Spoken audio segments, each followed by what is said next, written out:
Well, a moment ago, you heard there from Bilal Abdul Kareem saying that maybe his last message. We've now actually managed to get back in touch with him. He's a freelance journalist reporting on the ground in Syria, still trapped in one of those opposition-held areas in East Aleppo. Bilal, can you hear me, first of all? Yes, I can. Good, fantastic. Tell us what exactly you're experiencing right now. We understand that neighborhood is under intense heavy shelling.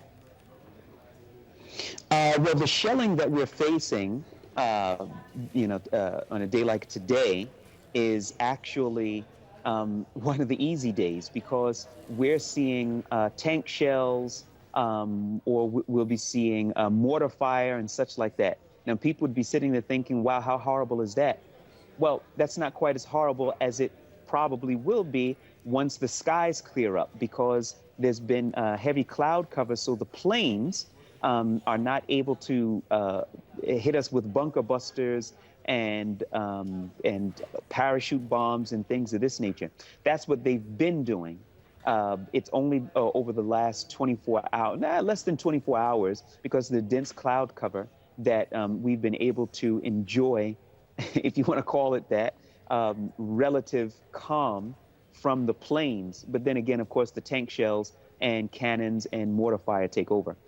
From the pictures that we managed to see that come out of East Aleppo, the scene of destruction looks pretty widespread. Give us an idea, are we talking about targeted shelling of particular areas, or is this just complete indiscriminate shelling where nowhere is safe?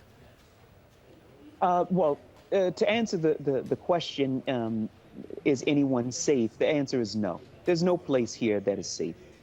Quite a few people have asked me that question. Can you go someplace safe? Is there a safe haven? The answer is absolutely not. Nobody is safe here. Now, is this indiscriminate shelling? No, it's not indiscriminate shelling. Because if you continue to fire upon people's homes, then that's got to tell you that these people, that they're targeting those people. They're targeting everyone here. Now, this is not new. I repeat, this is not new. This has been ongoing.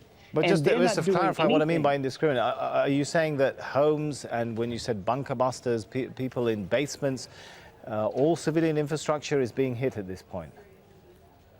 Well, they went on a very systemic campaign to destroy all of the medical facilities here in eastern Aleppo. And I think that Al Jazeera and other channels adequately reported that.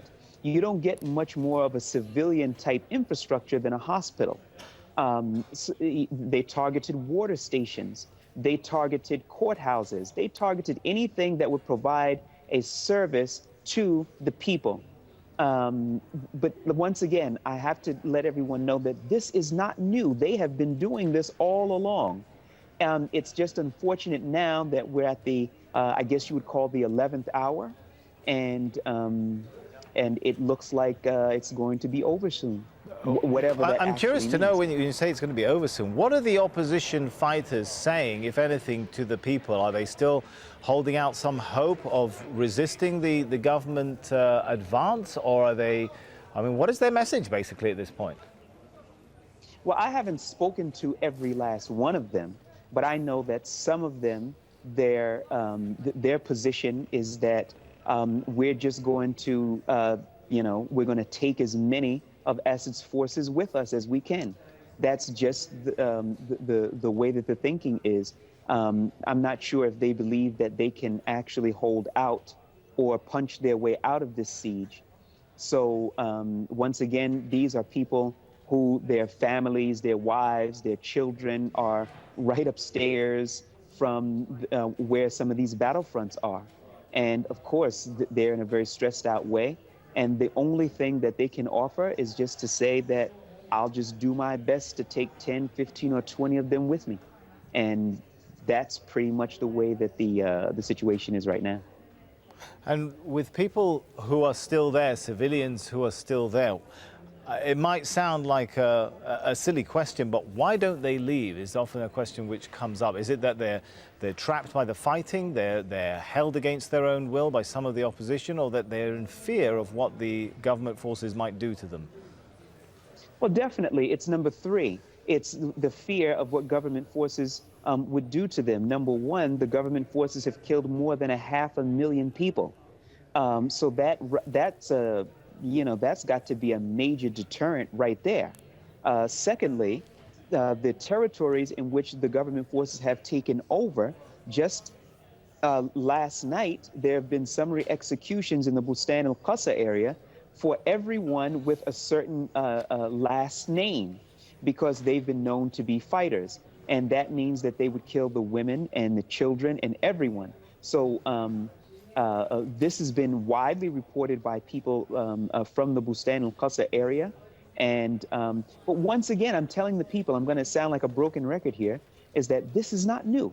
This is what the regime has been doing. This is why people are reluctant to go over to the regime side, because how could you trust a regime that used its nation's resources to kill 500,000 of its countrymen? All right, Bilal, without exposing yourself to any danger, but I'm curious to know in general, what do people like you plan to do if this area falls? Well, I don't know. If I'm just being honest with you, I don't know. What can I do here in Syria? Blend in the crowd? I don't think so. Am I going to turn myself over to the regime forces? Absolutely not. So this is one of the times in my life I don't really have a backup plan. Do you fear you may be facing your last days as you talk to us? I think that it's a definite possibility, but I've always had this, I guess you would call, boyish type optimism that Allah is going to pull us out of this and He will make a way for us out. But yeah, it definitely is a trying time, and it's kind of like I'm watching a movie and I'm sitting in the front seat. Wish I knew the ending. All right, we thank you for taking these moments to share your story and the stories of others that you've witnessed with us here on Al Jazeera. Bilal Abdul Kareem there.